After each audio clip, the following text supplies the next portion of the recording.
안녕하십니까? 우리의 삶은 선택의 연속입니다. 아침에 눈을 떠 어떤 옷을 입을지 결정하는 작은 선택부터 어떤 직업을 갖고 누구와 평생을 함께할 것인지를 정하는 인생의 중대한 선택까지 우리는 매일 수많은 갈림길 앞에 섭니다. 그리고 그 선택 하나하나가 모여 우리의 인생이라는 거대한 그림을 완성해 나갑니다. 이 귀한 지혜의 말씀을 듣기 전 좋아요와 구독을 눌러주시는 여러분의 작은 실천이 더 많은 분들에게 이 은혜를 나누는 귀한 통로가 될 것입니다. 함께 하시는 모든 분들 위해 하나님의 평강이 가득하기를 축복합니다. 오늘 우리는 지혜의 보고 잠언 말씀을 통해 우리 삶의 가장 중요한 질문에 대한 답을 찾아보고자 합니다. 바로 어떻게 하나님의 인도하심을 받을 수 있는가 하는 질문입니다. 먼저 오늘 우리에게 주시는 하나님의 말씀을 함께 묵상하겠습니다. 잠언 여러 곳에 흩어져 있는 지혜의 말씀입니다. 정직한 자의 성실은 자기를 인도하거니와 사악한 자의 패역은 자기를 망하게 하느니라. 의인의 계획은 정의롭지만 악인의 조언은 속임수일 뿐이라. 미련한 자의 길은 자기 보기에는 바르지만 지혜로운 자는 조언을 듣느니라. 의논이 없으면 경영이 무너지고 지략이 많으면 경영이 성립하느니라. 마음의 경영은 사람에게 있어도 말의 응답은 여호와께로부터 나오느니라. 사람의 행위가 자기 보기에는 모두 깨끗하여도 여호와는 심령을 감찰하시느니라. 너의 행사를 여호와께 맡기라 그리하면 내가 경영하는 것이 이루어지리라. 여호와께서 온갖 것을 그 쓰임에 적당하게 지으셨나니 악인도 악한 날에 적당하게 하셨느니라.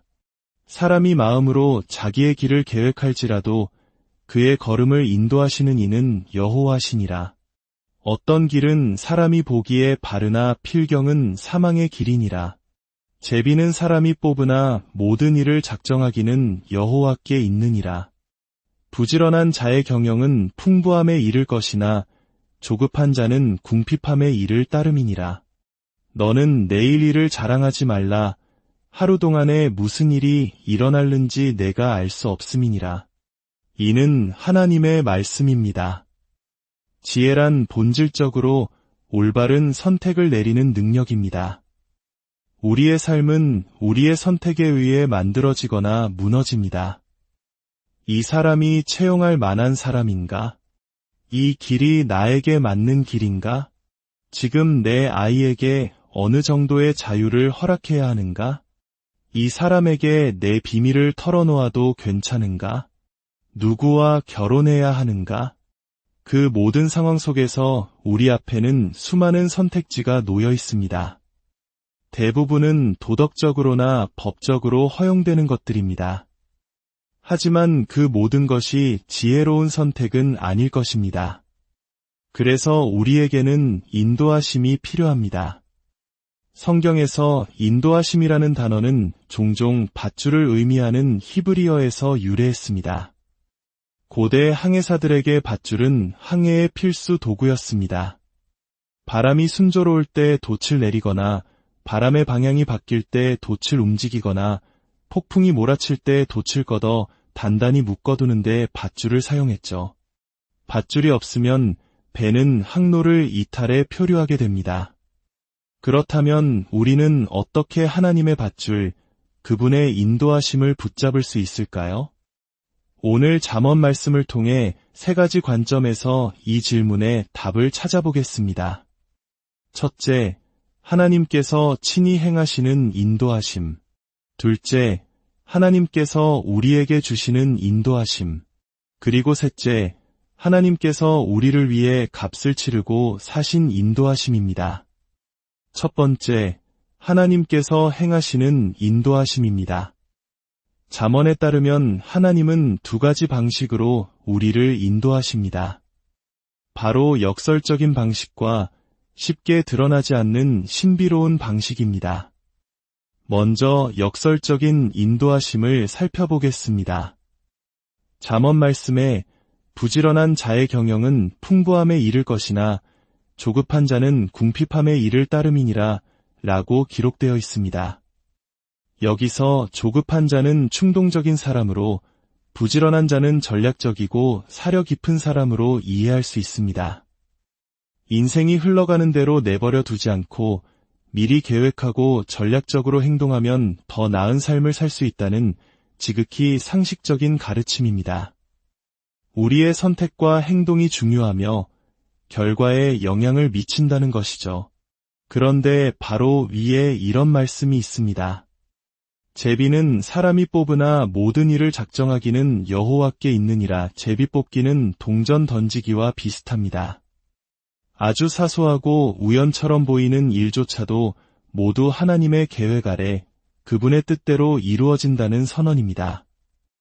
우리 인간의 이성으로는 이 두 가지 진리를 함께 붙들기 어렵습니다. 우리는 보통 이렇게 생각합니다.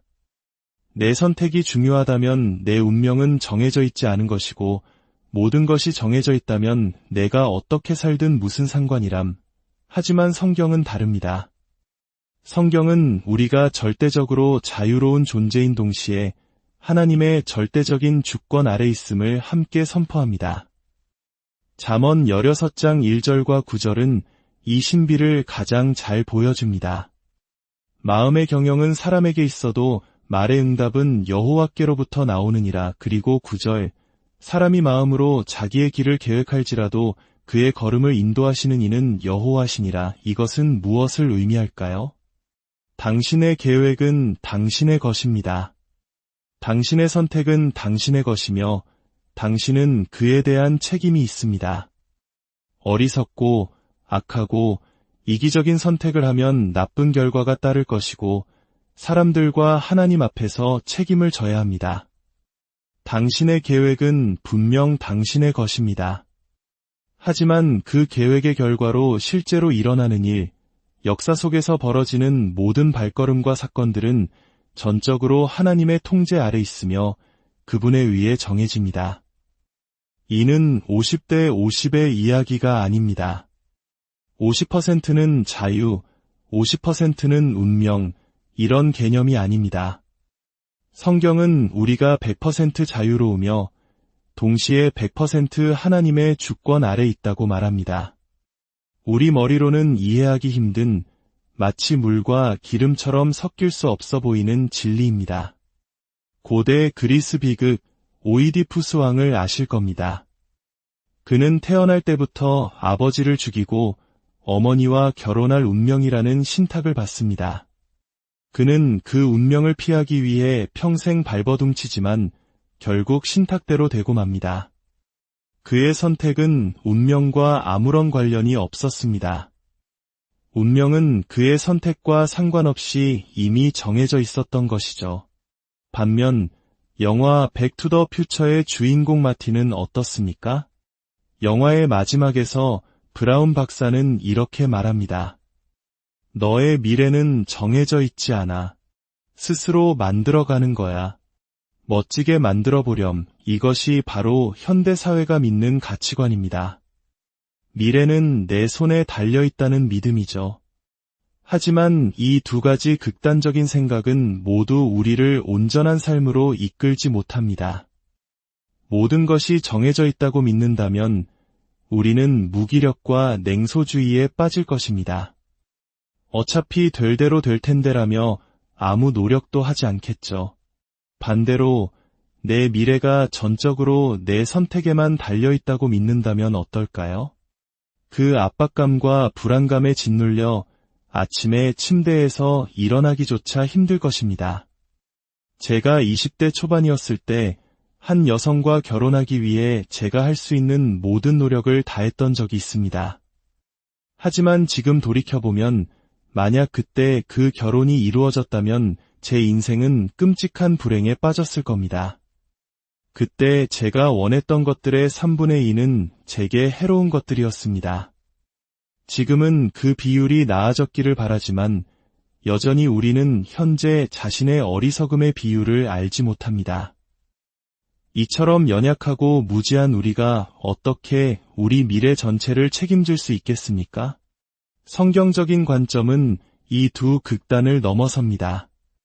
우리의 선택이 운명과 아무 관련이 없다고도 우리의 선택이 운명을 결정한다고도 말하지 않습니다.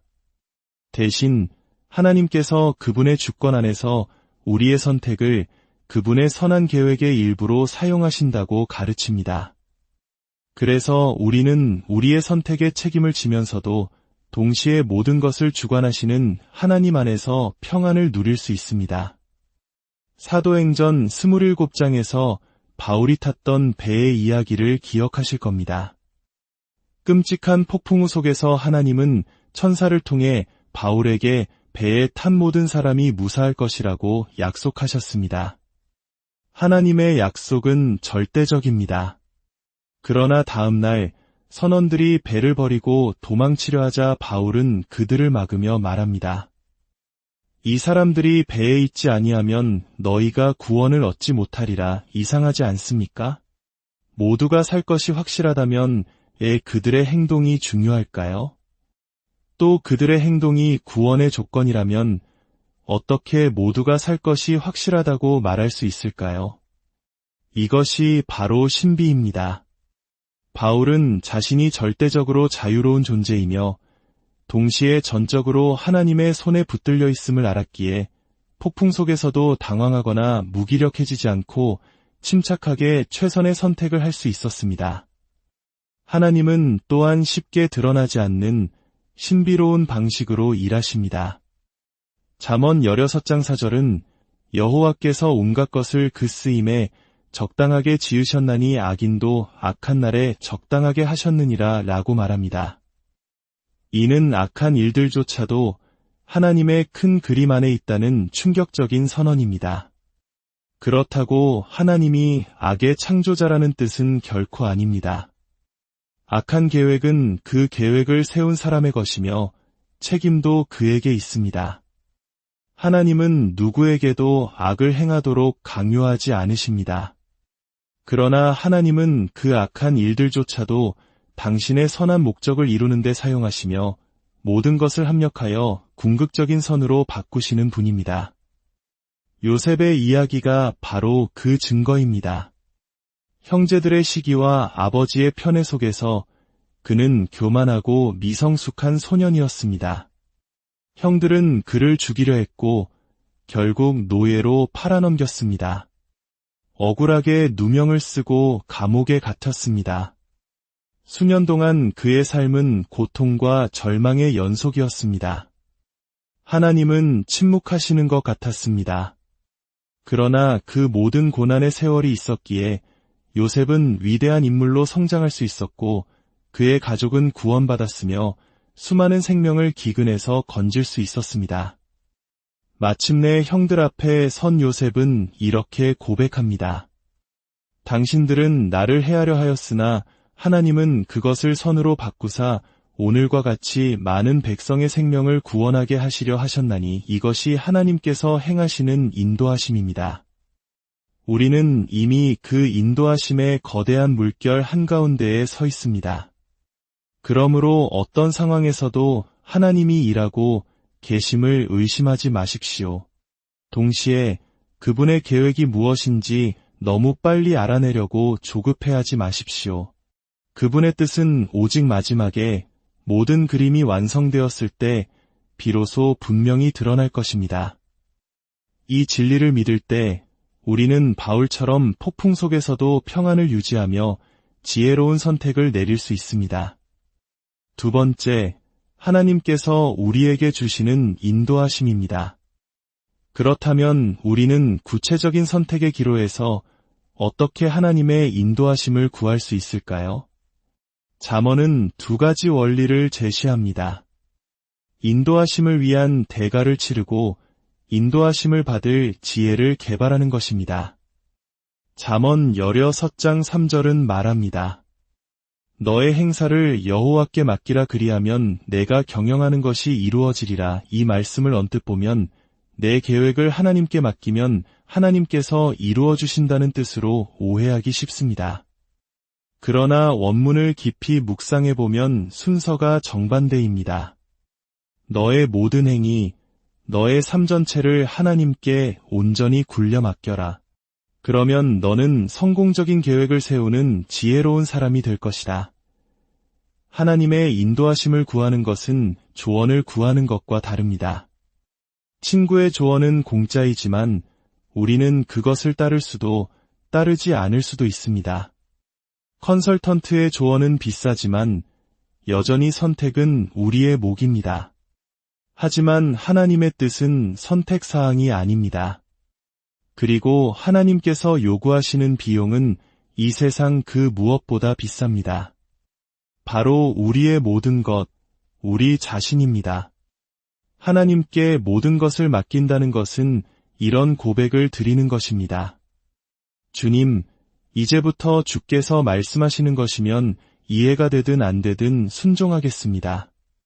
주께서 제게 보내시는 것이면 이해가 되든 안 되든 받아들이겠습니다. 어떤 상황에서도 주님을 떠나지 않겠습니다. 이렇게 우리의 삶 전체를 하나님께 온전히 맡기는 대가를 치를 때 우리의 좋은 시간과 나쁜 시간 모두가 우리를 지혜로운 사람으로 빚어갈 것입니다. 왜 그럴까요? 우리는 누군가 당신은 죄인입니다. 라고 말해준다고 해서 자신이 죄인임을 깨닫지 못합니다. 우리는 자신의 결점을 경험을 통해 직접 보아야만 합니다.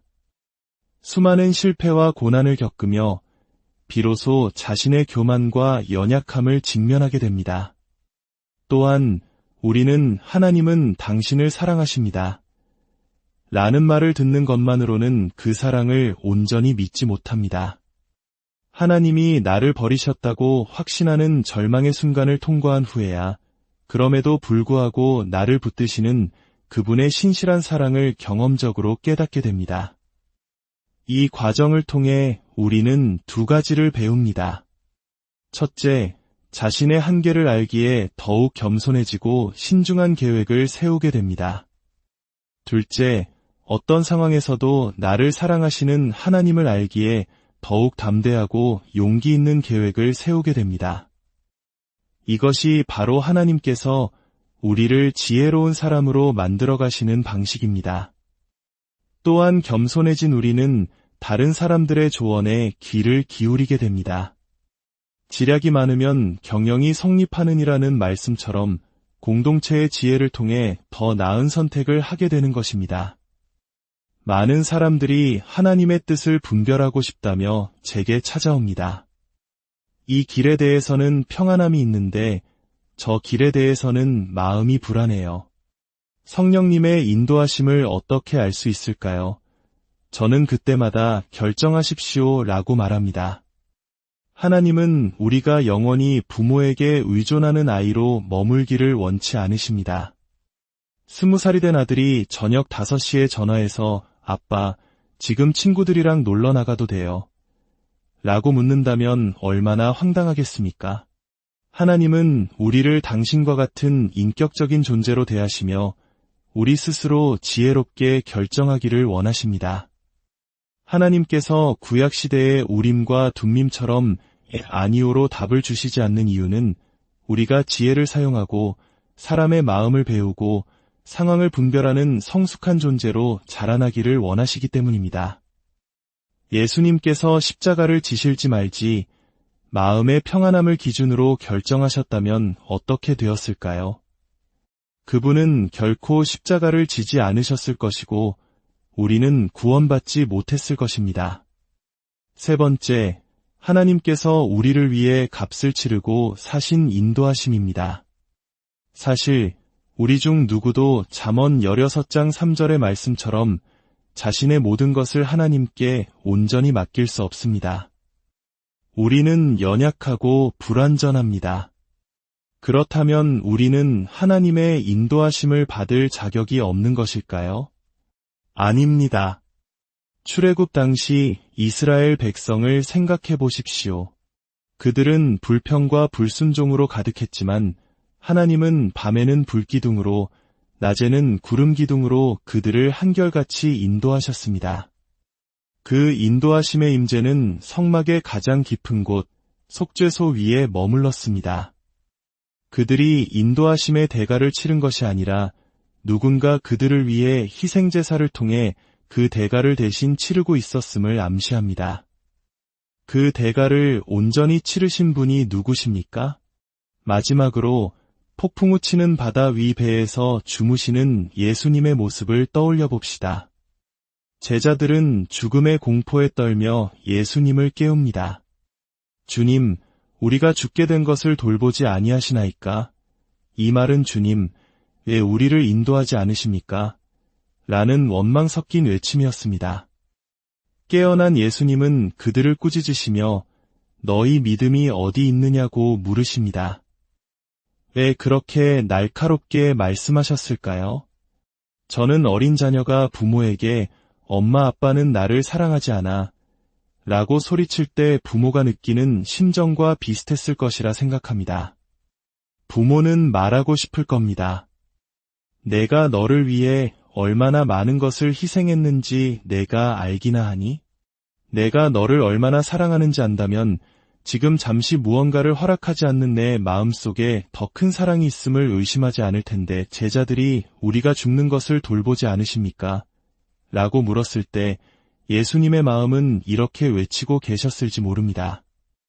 너희는 내가 너희를 위해 죽게 될 것을 돌보지 않느냐? 예수님은 제자들에게 말씀하고 계셨던 것입니다. 지금 이 바다의 폭풍보다 더 거대한 폭풍이 오고 있다. 그것은 하나님의 진노라는 우주적인 폭풍이다. 나는 너희를 대신해 그 폭풍 속으로 들어갈 것이다. 그리고 그곳에서 나는 아무런 인도하심 없이 아버지로부터 완전히 버림받을 것이다. 역사상 유일하게 모든 것을 아버지께 온전히 맡겼던 내가 오히려 침몰할 것이다. 내가 그 궁극의 폭풍을 아무런 인도하심 없이 통과하는 이유는 너희가 자격이 없음에도 불구하고 너희 인생의 모든 폭풍 속에서 언제나 내가 너희의 선장이 되어주기 위함이다. 예수님께서 우리를 위해 그 궁극의 대가를 치르셨습니다. 그분은 우리를 위해 길을 잃으셨기에 우리는 그분 안에서 영원한 길을 찾았습니다. 이 사실을 믿고 바라볼 때 우리는 비로소 우리의 모든 것을 그분께 맡길 용기를 얻게 되고 지혜로운 선택을 하는 사람으로 변화될 것입니다. 두려움 많은 성도들아, 새 용기를 내어라. 너희가 두려워하는 저 먹구름은 자비로 가득 차 있으니 머지않아 너희 머리 위에 축복으로 쏟아지리라. 사랑하는 하나님 아버지, 주께서 우리를 이미 인도하고 계심을 보여주시니 감사합니다. 우리는 그 인도하심을 받을 자격이 없지만 예수 그리스도께서 치르신 값을 통해 우리에게 은혜로 주셨음을 믿습니다. 우리의 삶 전체를 주님께 온전히 맡기는 믿음을 주시옵소서. 그리하여 우리의 삶의 모든 경험을 통해 우리를 빚으시고 모든 지식과 지혜의 보화가 감추어진 아들의 형상을 더욱 닮아가게 하옵소서. 아무런 인도하심 없이 폭풍 속으로 들어가신 주님의 희생을 깊이 묵상하게 하시고 그 사랑의 힘으로 우리 인생의 모든 폭풍 속에서 주님이 항상 우리와 함께 계심을 믿고 평안을 누리게 하옵소서. 이 모든 말씀을 우리를 구원하신 예수님의 이름으로